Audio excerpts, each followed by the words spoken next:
Estamos en nuestra serie Supremo Gozo.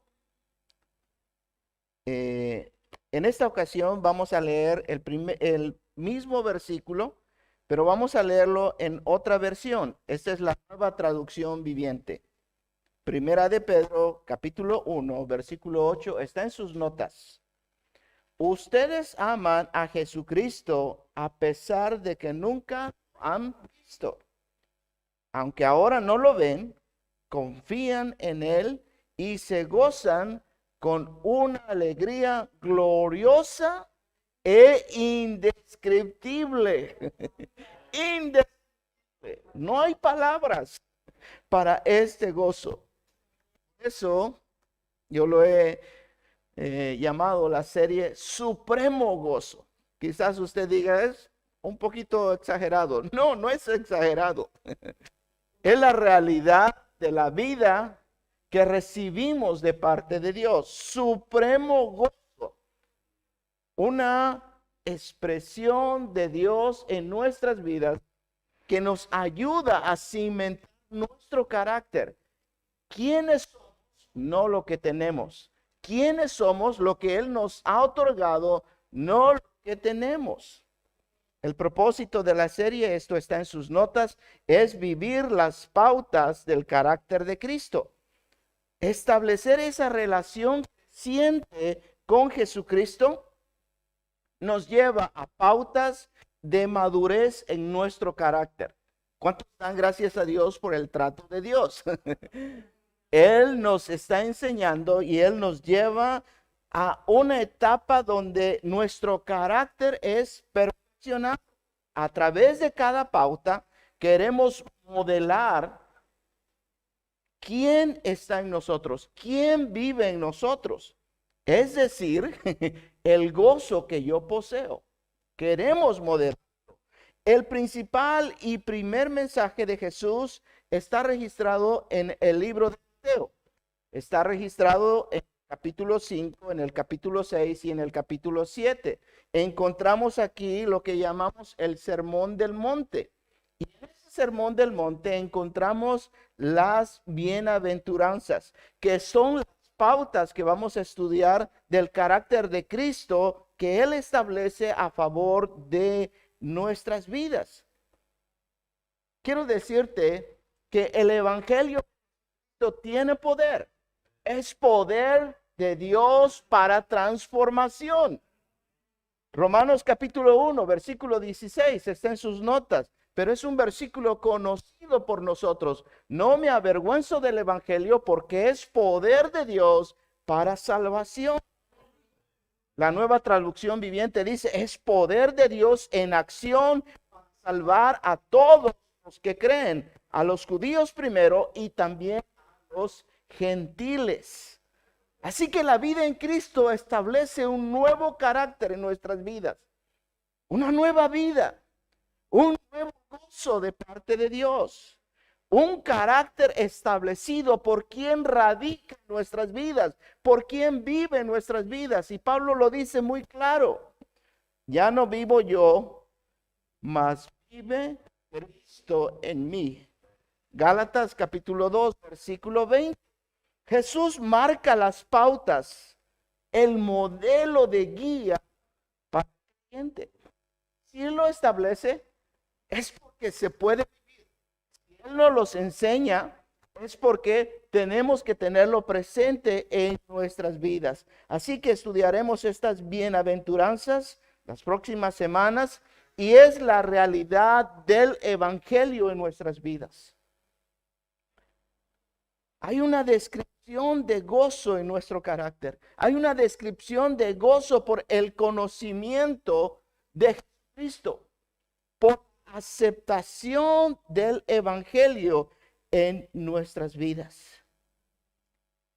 Mira, quiero aquí que nos enfoquemos en algo muy claro que yo creo que es necesario para todo creyente.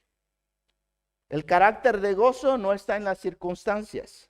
No está en los sentimientos, pero está en la presencia de Dios, en la persona de Jesucristo. Y Jesucristo nos habla de un evangelio. de un evangelio, y aquí queremos estar de acuerdo, no de reglas. No queremos reglas, queremos un evangelio establecido en los principios y mandamientos de Dios. No un evangelio ni positivismo ni emocional, no, tampoco, no un evangelio de prosperidad. Queremos el evangelio de la bendición de Dios, de la provisión de Dios en nuestras vidas. Mira, pero tampoco vivimos el evangelio de la pena ni de la lástima. Tampoco yo acepto ese evangelio. Ay, no, yo no lo acepto, yo no lo recibo, no estoy en el positivismo, no, pero yo estoy creyendo que Jesucristo ha transformado nuestras vidas y Él nos ha dado una razón poderosa para vivir, y yo voy a vivir en el gozo de Dios, sea cual sea mi situación. Voy a declarar la bendición de Dios, sea cual sea la situación en mi vida. La pregunta es, ¿qué evangelio estamos viviendo? ¿Qué evangelio estamos viviendo? Y yo espero que al estudiar estos caracteres, estas pautas a favor de nuestras vidas, nuestra idea del evangelio sea transformada. Recuerdo estar con unas personas, estaban haciendo un seguro de médico para ellos, y la persona que necesitaba el seguro le dijo a la gente: mire, es que por favor considere mi situación, porque yo sufro de depresión. Batallo mucho con la depresión. Y se quedó grabado para mí, me dijo aquel agente de seguros: mire, eso se arregla facilito. Lo llevo a la feria de Málaga, se toma 2, 3 cervecitas conmigo y lo arreglamos. No, ese no es el evangelio. Ese no es el gozo de Dios. Ese es un gozo pasajero y temporal que no nos lleva a nada. Pero hay un gozo de parte de Dios que está presente, que es más que esa felicidad sentimentalista y trivial de nuestra cultura. Hay un gozo de parte de Dios que es más allá de esa felicidad superficial y pasajera.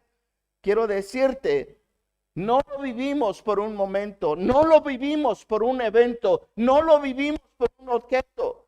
No es el dinero, no son las posesiones, no son las virtudes exteriores, no es ese estado físico excelente de que, ay, qué bien estoy. No,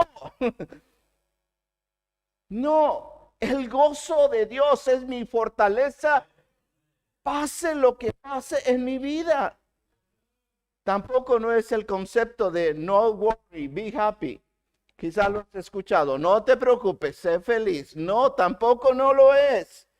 Es una actitud que nos lleva a vivir el carácter de Dios en nuestras vidas. Mira, el hombre más rico del mundo, que no es Bill Gates, por cierto, el hombre más rico del mundo, que su chalet valía algo así como 3 trillones de dólares. 3 trillones de dólares. Es lo que podría ser el valor actual del chalecito de Salomón. Tenía todos sus utensilios de oro y de plata.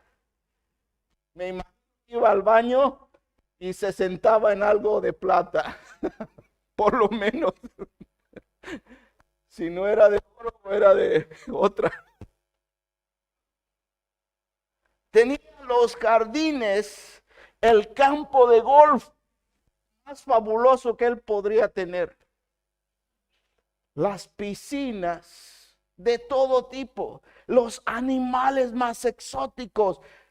Por supuesto tenía el Ferrari último modelo, por supuesto tenía Bentley, Mercedes, el Bugatti, el Black Car, el de 20 millones de dólares. Ahí lo tenía. Pero ¿sabe lo que dice este hombre? Vanidad de vanidades, todo es vanidad, todo es vanidad. Y por supuesto, tenía todas las mujeres que él podía sostener. Pero él decía, vanidades, todo es vanidad. Por el contrario, Pablo nos enseña, está en sus notas, Cristo es mi gozo, no importando qué. Segunda capítulo 12, versículo 10 dice, por lo cual, por amor a Cristo, me gozo en las debilidades, en afrentas, en necesidades, en persecuciones, en angustias, por cuanto soy débil, soy fuerte. Segunda de Corintios capítulo 12, versículo 10. Me gozo en las debilidades.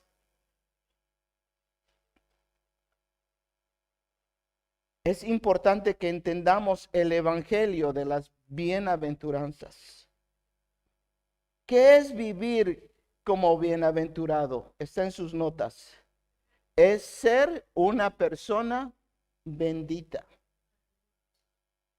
Este término no solo comunica la idea de felicidad, porque la raíz de esta palabra en su original es feliz, pero habla de una profunda paz, de un consuelo y de una estabilidad con gran gozo, con gran gozo. La palabra bienaventurado en el original, una de sus raíces es macaraísmos, que habla de abundante gozo, que habla de alguien sumamente o profundamente feliz. Macarismos es la palabra, macarismos, manifestando saltos de gozo, saltos de gozo. Describe el gozo de vivir una verdadera espiritualidad. Por eso yo quiero decirte, las bienaventuranzas no es el anhelo de Jesús. Las bienaventuranzas no es el deseo del Jesús para el creyente. Las bienaventuranzas establece la Dios para nuestras vidas. Rápidamente hay tres aspectos que nos roban el gozo en esta situación. Es la falta de identidad. Si no hay una identidad cristocéntrica en nuestras vidas, subimos, bajamos. Lo que nos roba el gozo es falta de madurez. Y cuando hablo de madurez, hablo de una paz interna, mental y con equilibrio. Dios es fiel. Dios es fiel. Él es el mismo ayer, hoy y por los siglos de los siglos. Él no va a cambiar. Pero hay algo muy importante. Porque una de las faltas o una de las situaciones que nos roban el gozo es nuestra falta de decisión.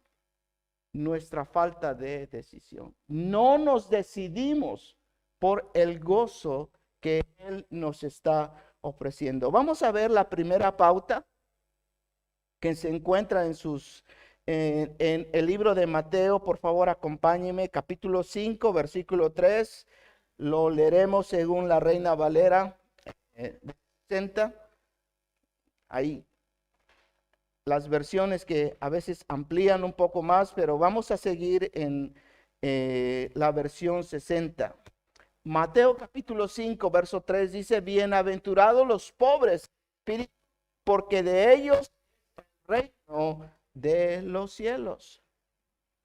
Es una pronunciación divina de parte de Jesús para algo que necesitamos practicar, para algo que necesitamos vivir.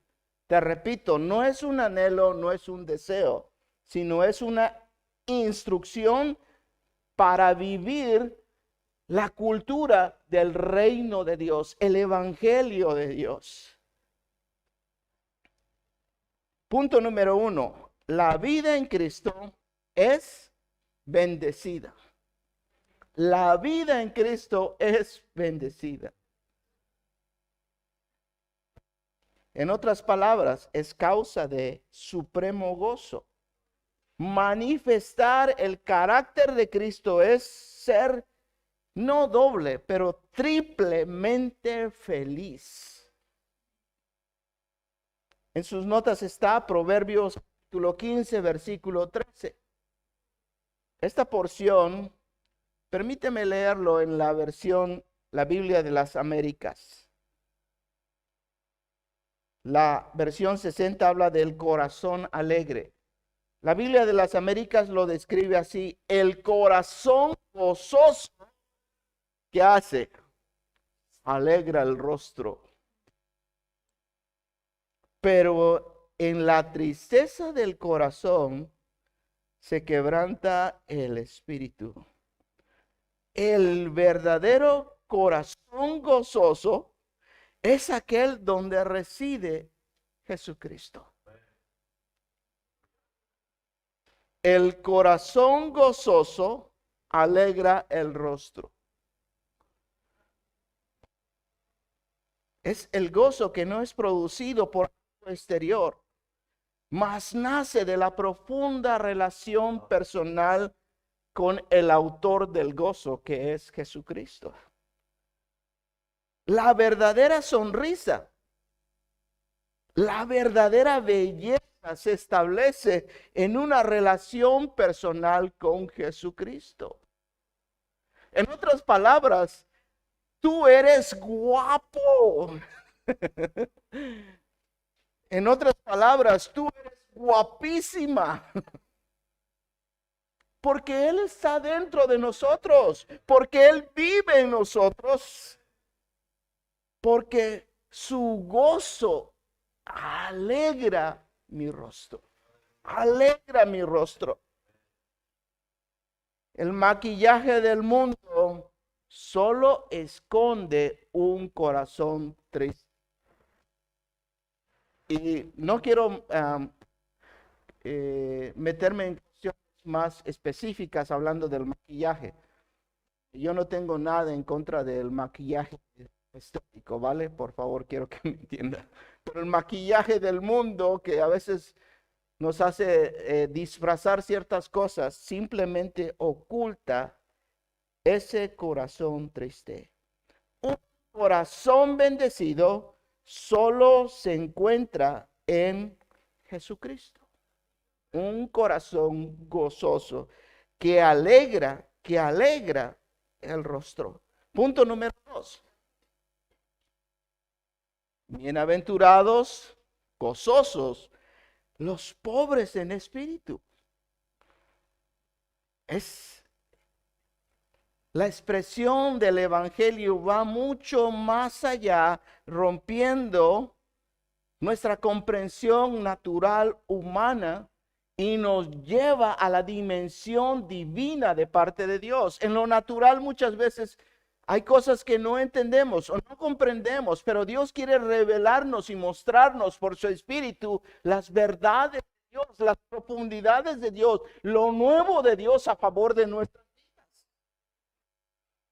La palabra pobre describe la condición de una persona en un estado de desesperación absoluta. Alguien que ha caído a lo más bajo, que ha sido destituido. La palabra pobre en este caso habla de el mendigo que depende de la bondad de otros para su existencia. Y mira, yo batallo mucho con esto porque a veces no entendemos el concepto de pobreza. No tenemos idea realmente de lo que es ser pobre. Porque Dios ha bendecido nuestras vidas. Pero hay personas que viven en una pobreza completa y total. Y no me quiero meter ahí, por favor, pero espero que usted me entienda. Hay personas que verdaderamente necesitan la ayuda. Espiritualmente Jesús está describiendo a ese discípulo que reconoce que en su corazón no tiene ningún recurso espiritual por méritos propios.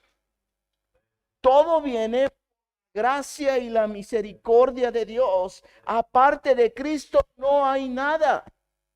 No se puede o no se puede hacer nada. Habla de una incapacidad o deshabilidad total. Lo que habla Juan, alejados de mí, nada podéis hacer. Pobre, pobre. Somos pobres porque necesitamos de Él. Mira, esto es muy claro para entender el Evangelio. En nuestra cuenta de justificación con Dios no hay absolutamente nada. De hecho, estamos en bancarrota, estamos en números rojos por nuestros pecados, por nuestros delitos, por nuestra maldad. Pero gracias a Dios por Jesucristo, por su gracia y por su bondad.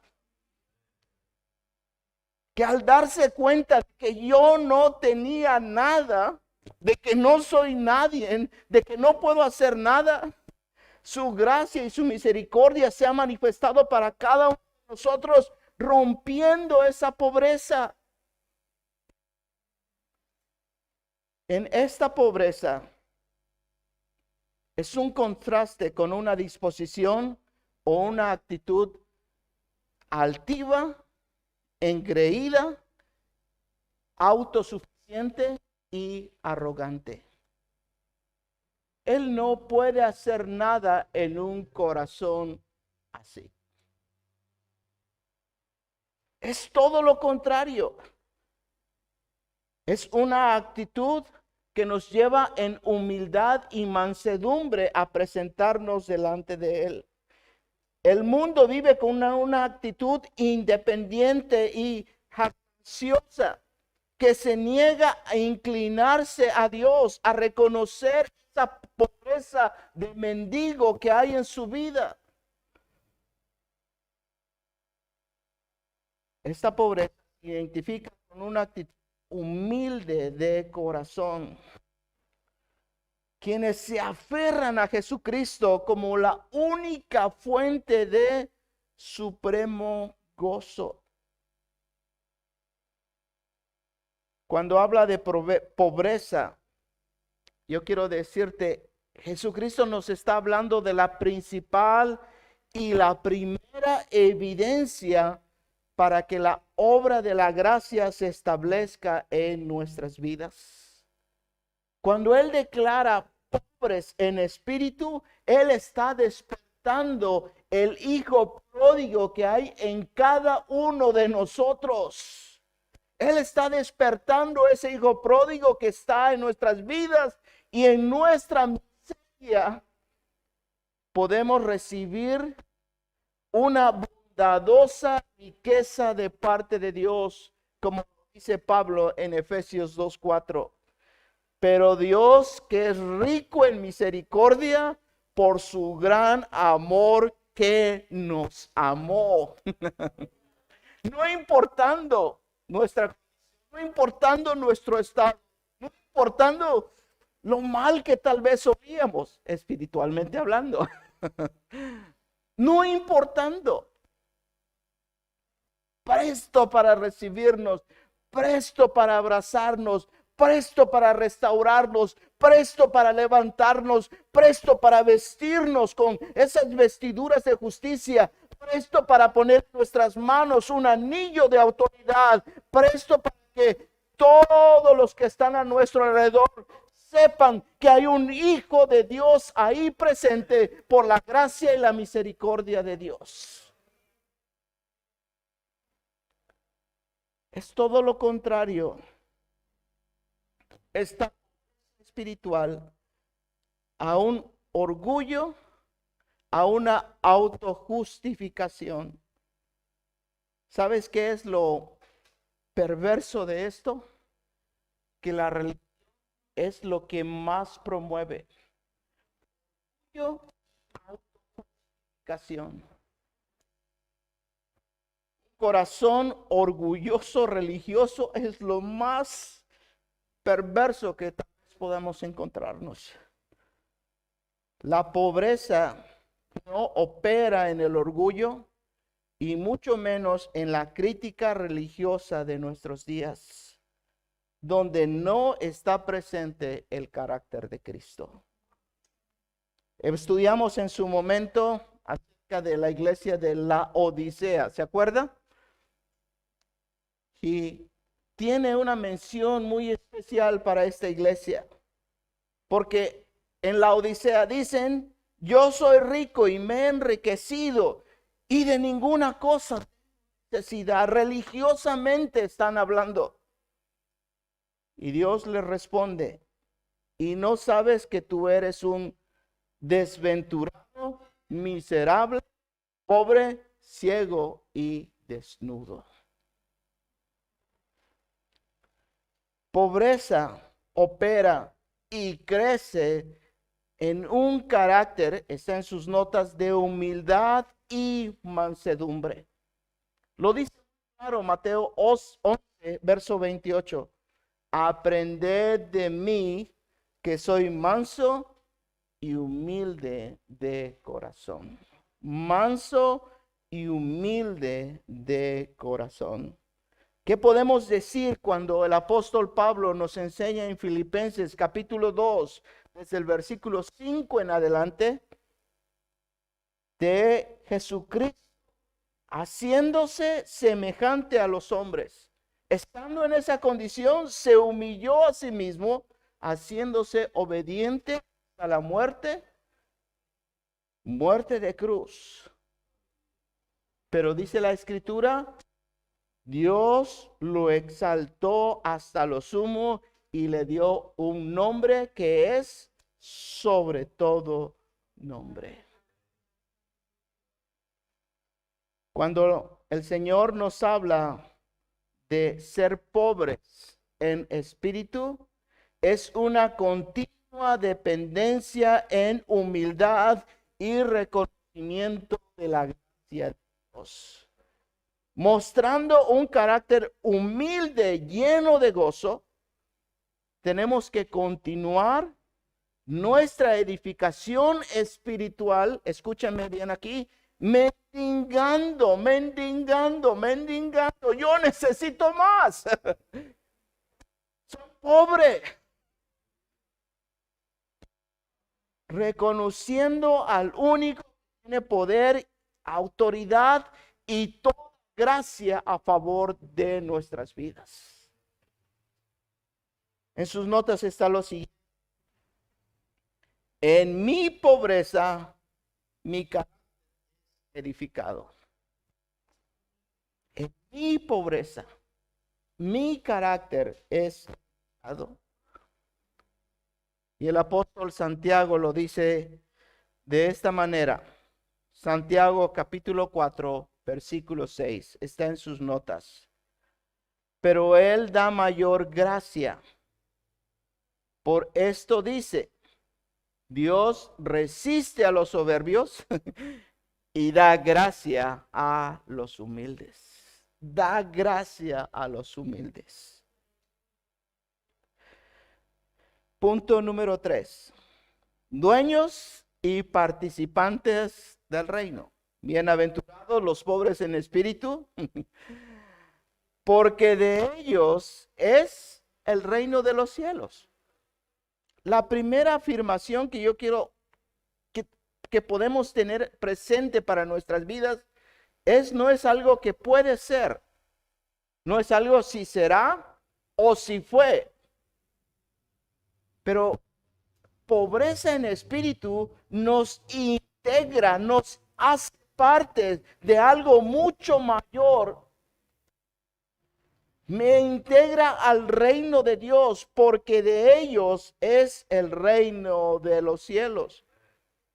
En sus notas está lo siguiente: en mi pobreza, Dios me hace parte de algo verdaderamente abundante y sobrenatural. Su reino, el reino de Dios, el reino de los cielos. Algo que nos lleva a superar y a romper con toda limitación en nuestras vidas, principalmente en nuestro carácter, en el área de nuestro carácter. Porque ya no vivo yo, mas Cristo vive en mí. Jesucristo introduce y presenta el propósito del reino de Dios. Muy claramente en los evangelios constantemente Jesús está hablando del reino de Dios. Por ejemplo, Marcos 1, versos 14 y 15, está en sus notas. Habla del versículo 15, de que el tiempo se ha cumplido. El reino de Dios se ha acercado. Y dice, arrepentíos y creed al evangelio. Arrepentíos y creed. La admisión y la participación del reino de Dios habla a nuestra pobreza espiritual. Y la única respuesta favorable es el arrepentimiento y creed al evangelio. Una vida de arrepentimiento genuino y continuo nos lleva a disfrutar las riquezas del reino. Lo que Dios tiene para nosotros conforme a sus promesas que son fieles y verdaderas. Mira, el reino es algo tan extenso que nos tomaría algún tiempo. Ya hablamos de el reino de Dios, porque es algo sumamente valioso para el creyente.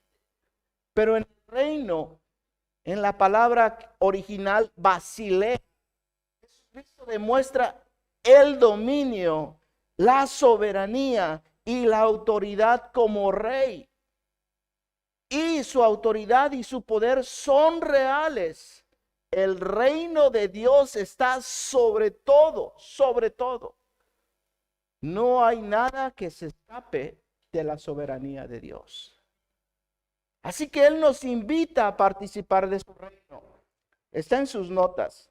Participamos de su reino al aceptar la autoridad de Jesús de manera personal. Y una vez más, gracias a Dios por la escritura que confirma y que está llena de verdad, una verdad balanceada. El apóstol Santiago declara en su capítulo 2, versículo 5, hermanos míos, amados, oíd. El contexto está hablando de los pobres y de los ricos. Pero mira esta verdad que está aquí. ¿No ha elegido Dios a los pobres de este mundo? ¿A qué pobres se está refiriendo? A los pobres espiritualmente. Para que sean ricos en fe y herederos del reino que ha prometido a los que le aman. No ha elegido Dios a los pobres de este mundo para que sean ricos en fe y herederos del reino que ha prometido a los que le aman.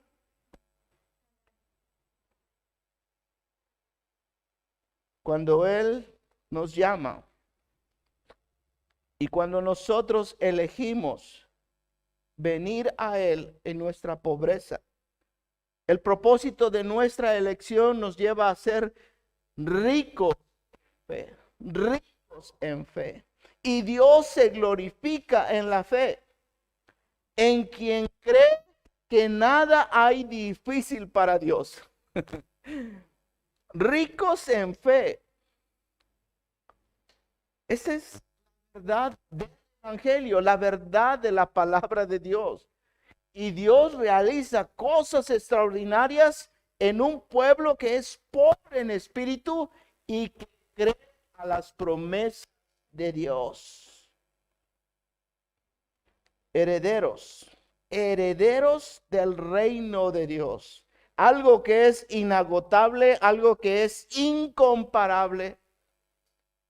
Y cuando nos unimos y mostramos esa pobreza y mendigamos por su presencia, Dios siempre tiene la capacidad de sorprendernos, Como lo decía al inicio Monse, aquella mujer que vino y se humilló delante de Él. Hay una tremenda verdad de parte de Dios hablándonos en su palabra. en medio de nuestra pobreza, en medio de nuestra necesidad espiritual. Segunda de Corintios, capítulo 6, versículo 10, está en sus notas. Y lo leeré conforme a la Reina Valera contemporánea. Esta versión dice: parecemos estar tristes, pero siempre estamos gozosos. Parecemos pobres, pero enriquecemos a muchos. Parecemos no tener nada, pero somos dueños de todo. Herederos del reino de Dios.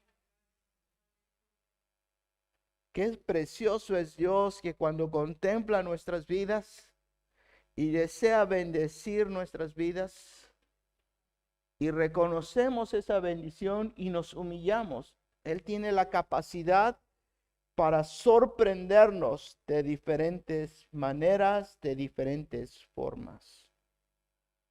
Solo en un espíritu pobre se garantiza la plenitud del reino de Dios.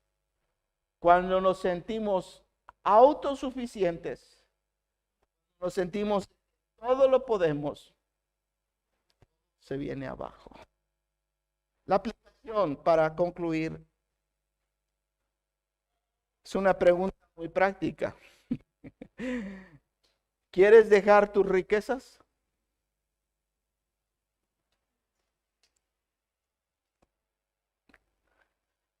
Riqueza representa todo aquello que damos más importancia o prioridad antes que Dios. ¿Recuerdas ese joven que viene a Jesús y viene muy animoso y viene muy dispuesto? En Mateo 19, 16 al 24. Léelo en casa, por favor. Le pregunta a Jesús: Señor, ¿qué debo hacer para heredar la vida eterna?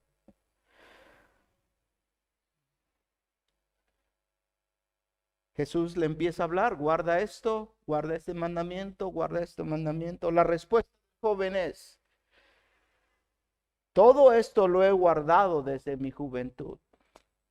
¿Qué más me falta? Jesús le dijo: sí, si quieres ser perfecto, anda, vende todo lo que tienes y dalo a los pobres, y tendrás tesoro en el cielo, y ven, sígueme. Usted ya sabe la respuesta.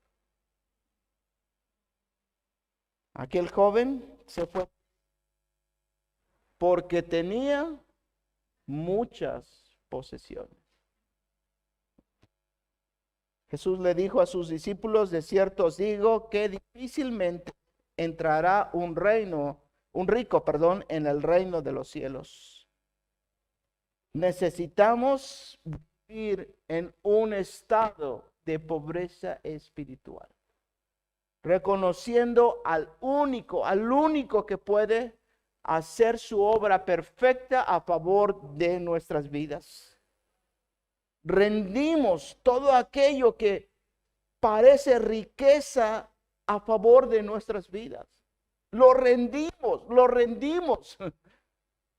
Porque sin duda alguna, todo lo que rindamos a Él, Dios, que es fiel y justo, Él traerá bendición a nuestras vidas. Y nos gozamos en nuestra pobreza. No nos lamentamos. Ese es el punto. Nos gozamos en rogarle, en mendigar. Nos gozamos. Yo necesito más. Porque mientras mantengamos esa humildad delante de Él, mantendremos ese carácter que le agrada a Él y que manifiesta la verdad de Dios a favor de nuestras vidas. Dios imparte a nuestra pobreza Él siempre tiene algo para nosotros. Salmo 34:6 dice, este pobre clamó y le oyó Jehová y lo libró de todas sus angustias. Salmo 113, versículos 7 y 8. Él levanta del polvo al pobre y al menesteroso alza del muladar para hacerlo sentar con los príncipes de su pueblo. El Salmo 132, verso 15 dice, bendecirá abundantemente su provisión, a sus pobres saciaré de pan. A sus pobres saciaré de pan. Inclina tu rostro, por favor.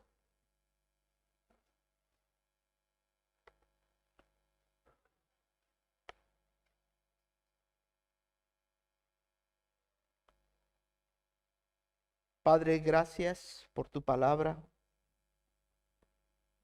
Espíritu Santo, gracias por revelarnos nuestra condición, por revelarnos aquello que puede estar separándonos, alejándonos y no permitiendo que fluya tu bendición. Señor, gracias. Gracias, Señor. En nuestra pobreza y nuestra necesidad, Señor, es el único que puede transformar, que dar nueva vida, Señor. Traer algo nuevo a nuestras vidas. Cada día, Señor, viniendo delante de ti, Señor, en arrepentimiento, humillándonos. Sin ti, Señor, absolutamente nada podemos hacer. Señor, en esta mañana hay corazones aquí pobres.